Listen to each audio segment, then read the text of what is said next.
There's an old age debate and question when it comes to interacting and attracting a woman.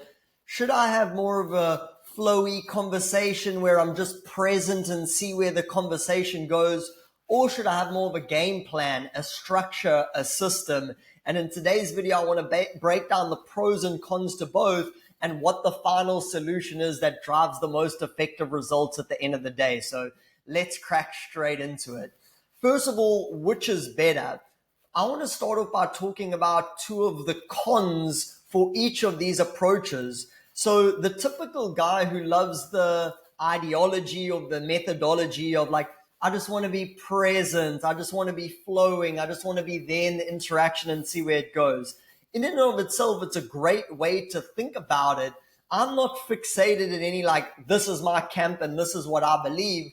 I've just seen from my own experience and from the experience of hundreds of other men what is actually the most effective. And that's what I'm concerned with at the end of the day. So one of the pitfalls with the flowy type of thinking is it's great when you're having a conversation with someone over lunch. But when the nuts and bolts actually come down, when you're doing your grocery shopping and you look up and you see that beautiful girl in the red dress, 9 times out of 10, the flowy guy doesn't actually ever go in there, because what happens in that moment, he starts getting a little bit nervous. Oh my gosh, there's a pretty girl. Maybe I should go talk to her. Oh, but I don't know what to say. Where's the conversation going to go? And then he normally makes up an excuse. Oh, she looks busy. Like, oh, I have to get somewhere. And they never actually go in and take any action. So that's why it can be helpful to have a bit of a framework, not these canned, rigid lines, but just to have some training wheels to actually help you get into a conversation where you can demonstrate your personality and your qualities and your unique attributes. So that's pitfall number 1 of being too flowy in your conversations. Pitfall number 2 of being too flowy in your conversations is this is the guy who always runs out of things to say. He says, I don't need a conversational structure. I don't need a game plan. But he's the one 20 seconds in, 30 seconds in saying, awkward silence. Anyway, nice to meet you. Or like, oh, let me grab your Instagram. Nice to meet you. Where you want to have a game plan of where you're actually taking that conversation, which is important. Again, it's not these rigid things that you're following, but it just helps you give a bit of a direction. Here's destination A, you're in New York, you want to fly to California, you know where you're starting and where you want to go.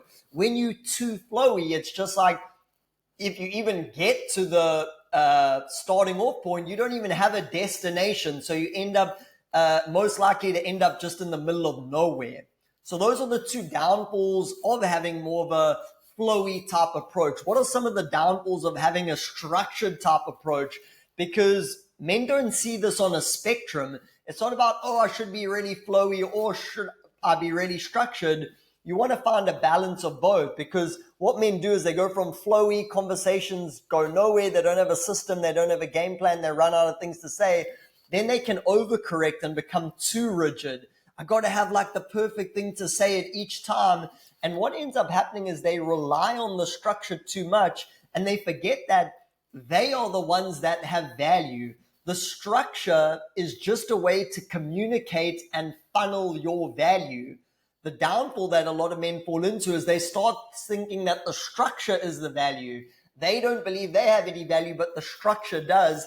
And that reinforces a very negative mindset. So that's one of the pitfalls of a structure. Another one is that you can become very rigid. It's like the conversation doesn't have any room to grow. It's like, I got to say this, then I got to do that.